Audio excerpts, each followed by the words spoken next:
Hollywood marriages were sold to the public as fairy tales.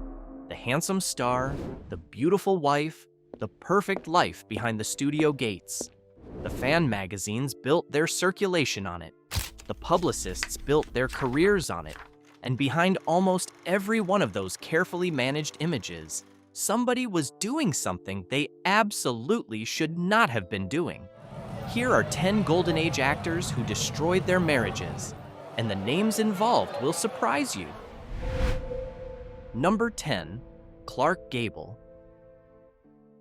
Clark Gable was the King of Hollywood, a title the industry gave him formally in 1937 following a vote of his peers, and one he wore with the specific ease of a man who had decided early that the world was generally going to give him what he wanted. His film career from It Happened One Night in 1934 through Gone with the Wind in 1939 established him as the dominant male star of his generation, and his personal life was conducted with a directness and a disregard for convention that the studio worked constantly to manage. Born William Clark Gable in Cadiz, Ohio, on February 1, 1901, Gable had been married twice before MGM signed him to drama teacher Josephine Dillon, who was 17 years his senior and who coached him into something resembling a professional actor during their years together in Los Angeles, and to socialite Rhea Langham, who was also significantly older and whose social connections opened Hollywood doors that Gable's talent alone might have taken longer to reach. Both women were useful to his career. Neither received any particular loyalty in return. His affair with Joan Crawford, his co-star across a series of MGM pictures through the early 1930s, including Dance, Fools, Dance in 1931, Laughing Sinners in 1931, and Possessed in 1931, was conducted with the kind of openness that the studio's publicity machine had to work actively to manage. Crawford was married to Douglas Fairbanks Jr. at the time. Gable was married to Rhea Langham. Neither fact slowed anything down. Crawford said in later interviews that Gable was one of the few men she had ever encountered who matched her in energy and ambition, which may explain the attraction, but does not explain the conduct. His friendship with director Victor Fleming, his hunting trips with writers and directors, his ease in the company of men who built things and drove fast cars, all of it was part of the same character that made his screen persona so effective and his personal accountability so limited. He was charming in the specific way of someone who does not experience charm as effort. His marriage to Carole Lombard in March 1939 was by most accounts the genuine article, a real partnership between two equally strong personalities who operated as equals in a way that most Hollywood marriages of the era did not. Lombard was funnier than Gable, by general agreement, and she was the only person in his life who consistently made him feel the need to be his best self. Her death in a plane crash on January 16, 1942, returning from a war bond tour in Indiana, left Gable in a grief that people who knew him described as permanent and unresolved. He enlisted in the Army Air Forces and flew combat missions over Europe in a B-17, behavior that his circle interpreted as self-destruction rather than patriotism, though it was probably both. His subsequent marriages, to Lady Sylvia Ashley in December 1949 and to Kay Williams in July 1955, were conducted in the long shadow of Lombard. His affairs throughout those years were numerous and not particularly concealed. Kay Williams was pregnant with their son, John Clark Gable, when Gable died of a heart attack on November 16, 1960, in Los Angeles, at the age of 59.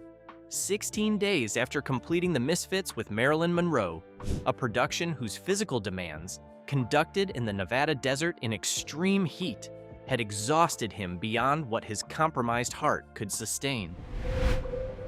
Number 9. Frank Sinatra. Frank Sinatra's marital history is one of the most documented in Hollywood, not because he was secretive about it, but because he was almost constitutionally incapable of discretion when he wanted something. He wanted many things over many decades, and the marriages that surrounded those wanting periods paid the price consistently.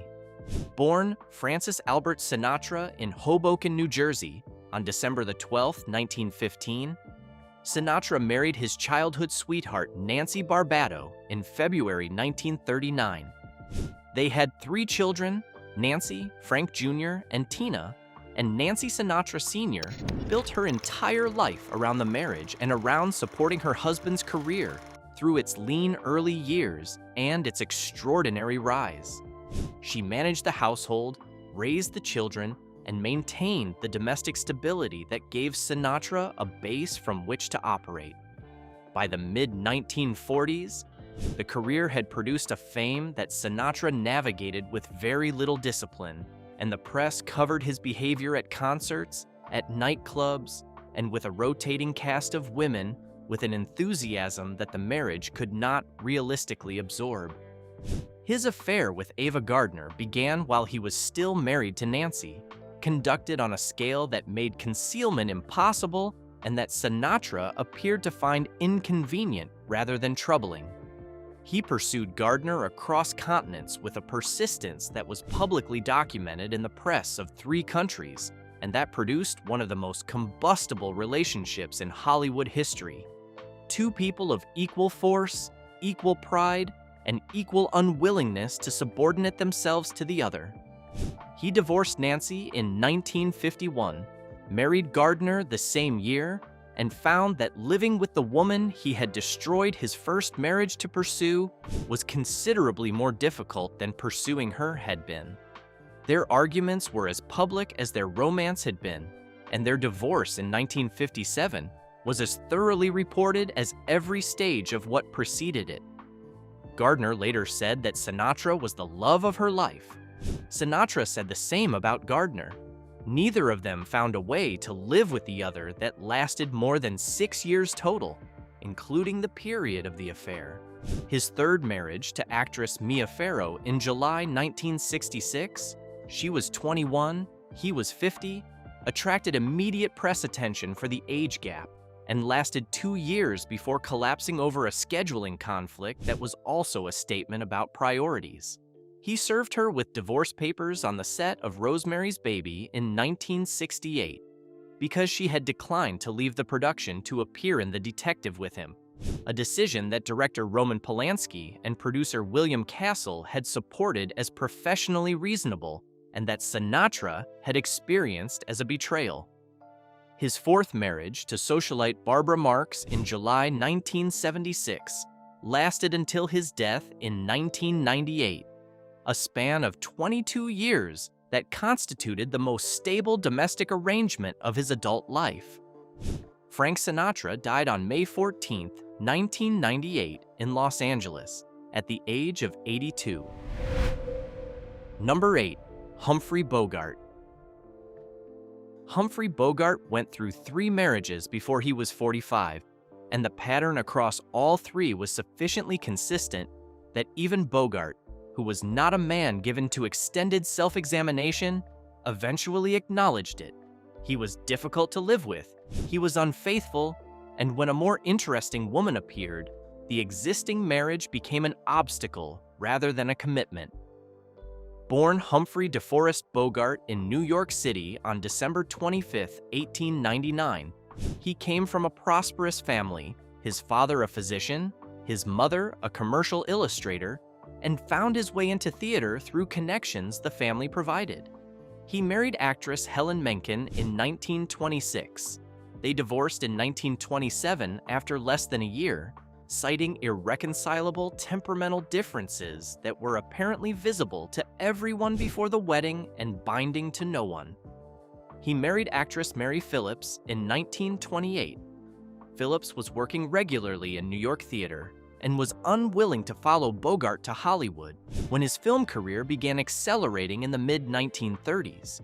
They managed their marriage across the distance of a continent for several years before divorcing in 1938. He married actress Mayo Methot in August 1938, a relationship of such sustained mutual volatility that their circle of friends referred to them collectively as the Battling Bogarts, and the household they maintained in the Hollywood Hills was described by visitors as a place where it was genuinely unclear whether the people inside it were fighting or performing. The marriage to Methot was destroyed by his involvement with Lauren Bacall, whom he met on the set of To Have and Have Not in 1944. Bacall was 19 years old. Bogart was 44. Director Howard Hawks had discovered her on the cover of Harper's Bazaar and cast her as the lead opposite Bogart, and the on-screen chemistry between them was obvious enough from the first days of filming that Hawks stopped trying to manage it and simply used what was happening. The film's famous scene, in which Bacall tells Bogart how to whistle, was constructed around an energy that required no direction. He married Bacall in May 1945, 11 days after his divorce from Methot was finalized. Their marriage produced 2 children, Stephen and Leslie, and lasted until Bogart's death 12 years later. The people who knew them described it as the most functional and genuinely affectionate relationship of his adult life, which is a statement about both the relationship and the adult life it was being compared to. Humphrey Bogart died on January 14, 1957 in Holmby Hills, California, at the age of 57 from esophageal cancer. Number 7. Gary Cooper. Gary Cooper's screen image was constructed around integrity. The honest man, the man of his word, the American who kept his commitments, because that was simply what decent men did. His private life operated according to a substantially different set of principles, and the women who bore the cost of that gap were numerous.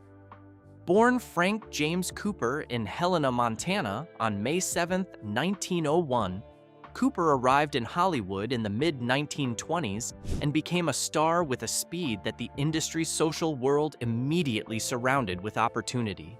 His early relationships, with Clara Bow, who spoke of him in later interviews with a frankness that other women in his life did not match, with Lupe Velez, the Mexican actress whose turbulent involvement with Cooper lasted several years and generated consistent press coverage, and with the Countess de Frasso, a wealthy socialite named Dorothy de Frasso, who introduced him to European society and accompanied him on extended travels, were conducted with minimal discretion and maximum visibility, establishing a romantic reputation that preceded him into his marriage.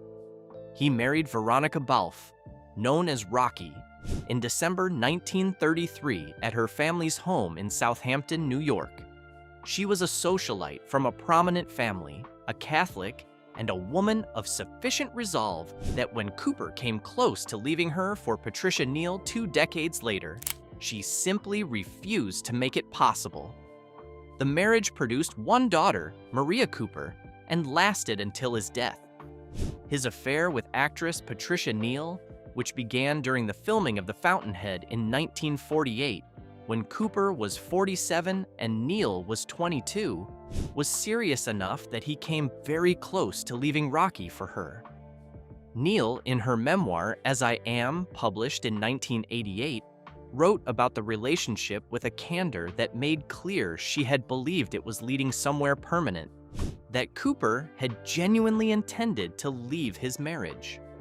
Rocky refused the divorce with a firmness that Cooper ultimately accepted rather than overrode, and the affair ended under that pressure in 1951. Patricia Neal suffered a breakdown in the aftermath. Cooper returned to his marriage and his career, High Noon in 1952, Friendly Persuasion in 1956, the Academy Award for Sergeant York in 1941, and another for High Noon in 1953, without public acknowledgement of what the affair had cost anyone other than himself. Gary Cooper died on May 13, 1961, in Beverly Hills, California, at the age of 60, from prostate cancer that had metastasized extensively before diagnosis. Number 6.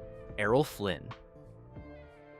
Errol Flynn's marriages were not so much destroyed as never quite constructed in the first place. He married 3 times, to actress Lily DeMita in 1935, to Nora Eddington in 1943, and to actress Patrice Wymore in 1950. And each marriage existed in a parallel universe from the life he was actually living, which involved relationships, encounters, and behavior documented so extensively by the people around him that his 1959 autobiography, My Wicked, Wicked Ways, devoted considerable space to a fraction of it. Born in Hobart, Tasmania, on June 20, 1909, Flynn had arrived in Hollywood already in possession of appetites that the film industry's social world was ideally structured to supply. Warner Brothers signed him in 1935 after seeing him in an Australian film In the Wake of the Bounty, and his first American film, Captain Blood, that same year, made him a star before he had been in the country 12 months. The speed of the rise produced a very specific kind of problem: a man with complete access and absolutely no infrastructure of accountability. His first wife, Lily DeMita, was a French actress of established career and fierce temperament who had been a star in European cinema before coming to Hollywood. She was not easily managed, and the marriage between 2 people of equivalent ego and completely incompatible approaches to fidelity was volatile from its earliest days. They divorced in 1942. Their son, Sean Flynn, later became a photojournalist and disappeared in Cambodia in April 1970 while covering the Vietnam War. His fate was never definitively established. His affairs during all 3 marriages were so numerous and so openly conducted that Warner Brothers maintained a small, informal operation dedicated to managing the press consequences, monitoring which stories were about to break, negotiating with editors, and occasionally paying for silence in the specific currency that Hollywood's relationship with its press corps ran on. His marriage to Nora Eddington, a cigarette counter girl he met at the Los Angeles Hall of Justice during his 1943 statutory rape trial, lasted from 1943 to 1949 and produced 2 daughters. His marriage to Patrice Wymore, which lasted from 1950 until his death, was by most accounts the most stable of the 3, not because Flynn had changed, but because Wymore had clearly arrived at a realistic assessment of who she had married and managed her expectations accordingly. Errol Flynn died on October 14, 1959, in Vancouver, British Columbia, at the age of 50. Number 5. Spencer Tracy. Spencer Tracy's marriage to Louise Treadwell, whom he married in 1923, was one of the most publicly discussed arrangements in Hollywood. A marriage that existed in form but not in practice for the last 3 decades of his life, maintained by Tracy's Catholicism and Treadwell's refusal to grant him the divorce he did not ask for, because asking would have required an honesty he was not prepared to offer. Born on April 5, 1900 in Milwaukee, Wisconsin, Tracy had built his screen reputation on a quality of moral solidity that made directors and audiences trust him instinctively. His marriage told a different story. By the time he became a major star in the late 1930s, he and Louise were living separately. She in the home they had shared, he in hotels and rented accommodations that suited the specific requirements of the life he was living. His relationship with Katharine Hepburn, which began in 1941 during the filming of Woman of the Year and continued until his death in 1967, was the central relationship of his adult life and was entirely open within the Hollywood community. Hepburn, who was herself never married during the period of their relationship, has described in her memoir the specific understanding they maintained, that Tracy's Catholicism made the marriage to Louise permanent in his mind, regardless of its practical reality, and that she accepted that condition. Louise Treadwell accepted a great deal as well.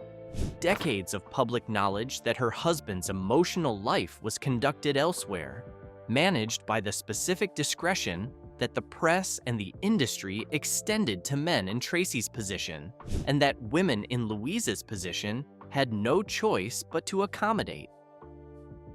Spencer Tracy died on June 10, 1967 in Beverly Hills, California, at the age of 67.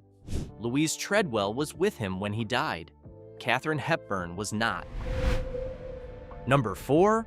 Richard Burton.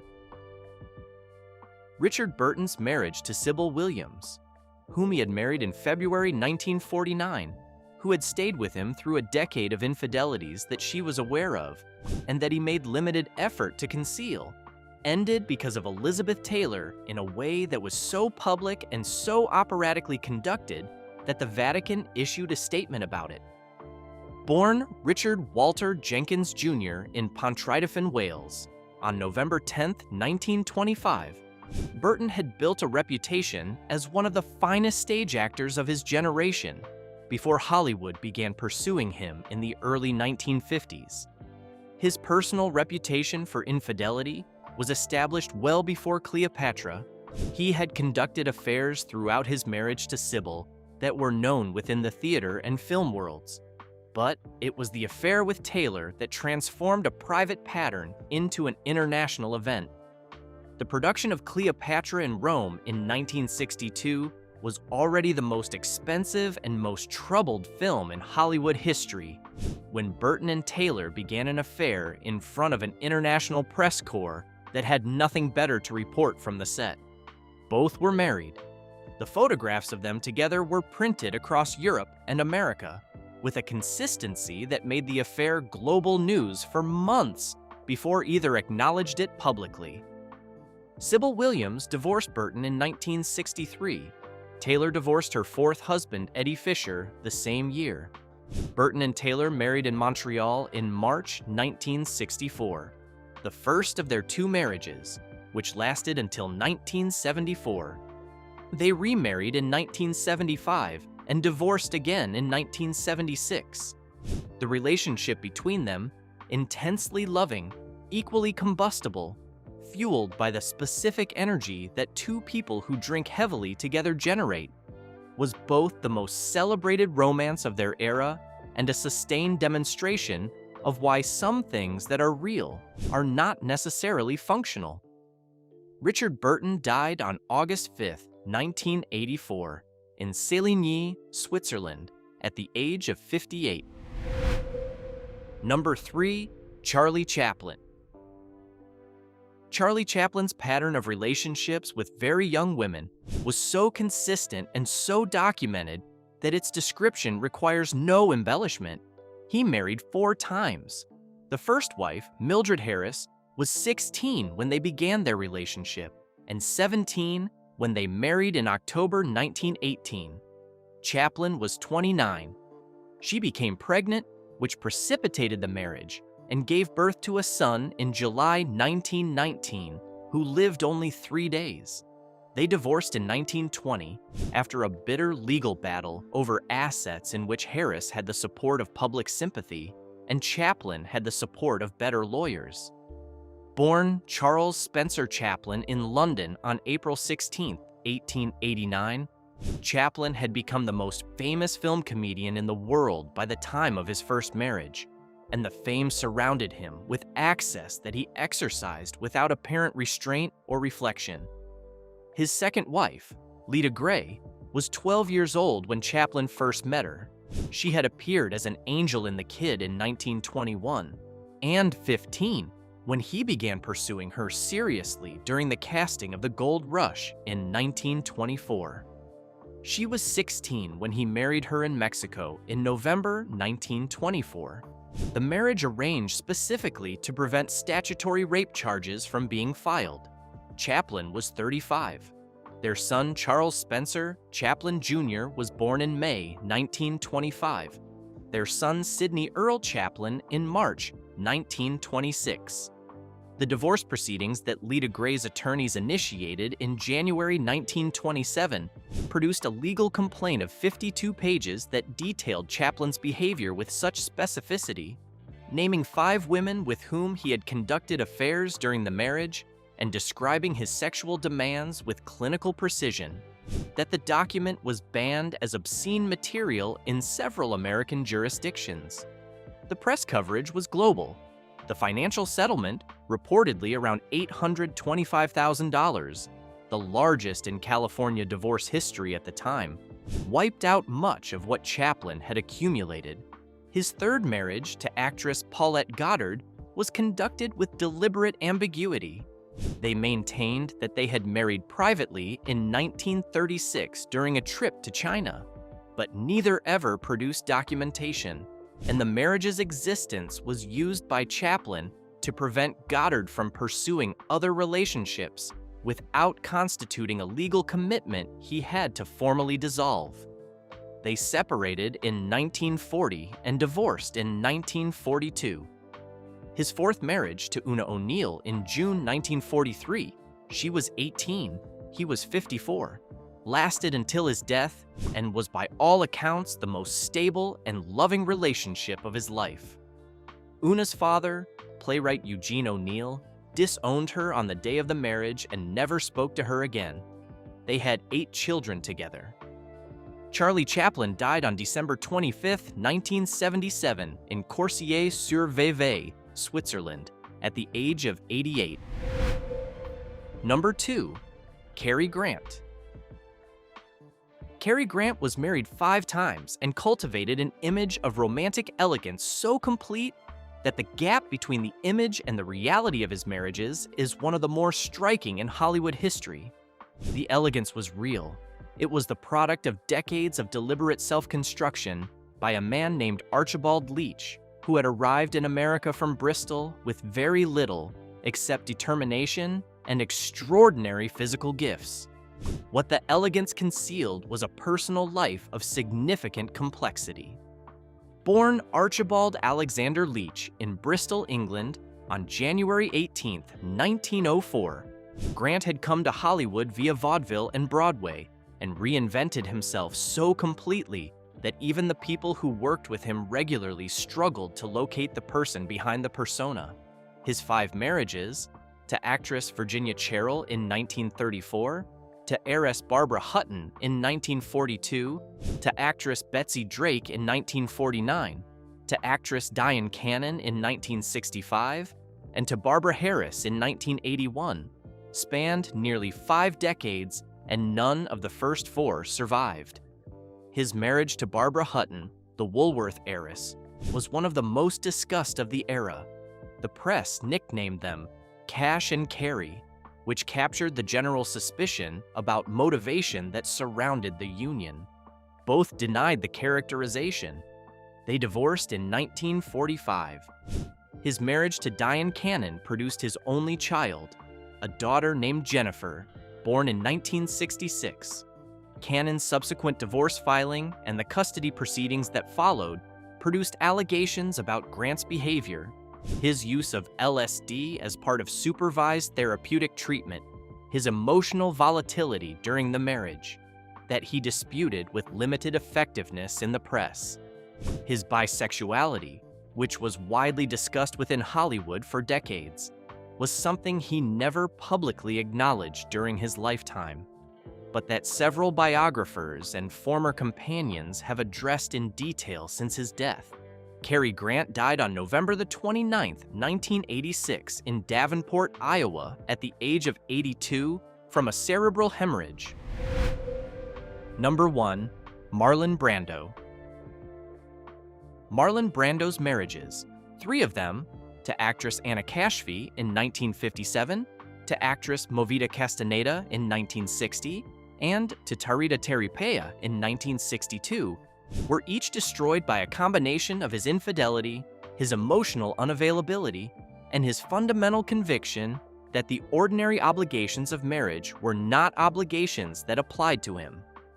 He fathered at least 11 children by multiple women across several decades, which gives some sense of the scale.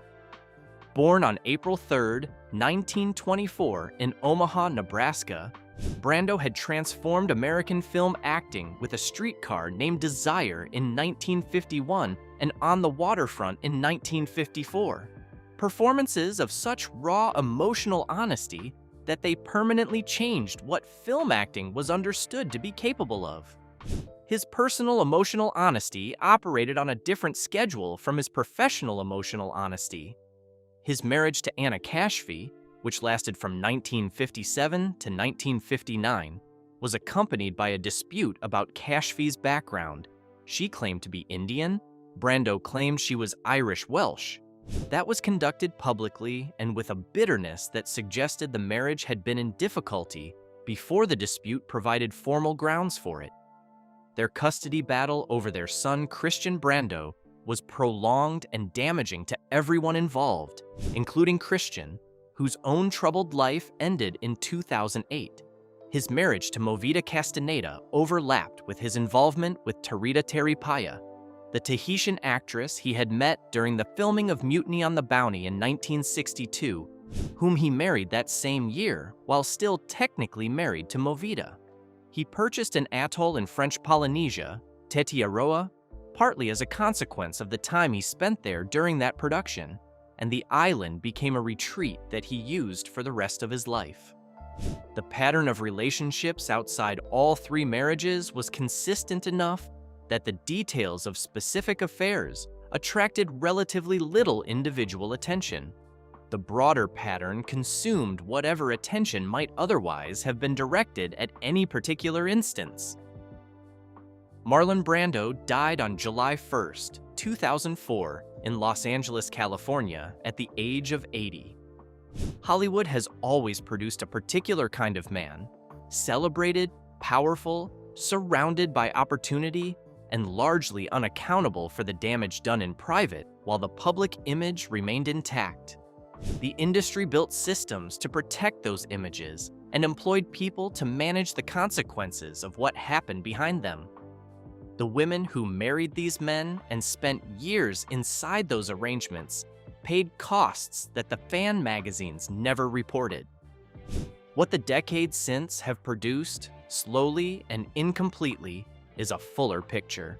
One that includes the letters, the memoirs, the court records, and the accounts of the people who were present when the images broke down. The performances survive. So does the rest of it. If this kind of Hollywood history is what brings you here, hit that like button and subscribe. There is a lot more coming.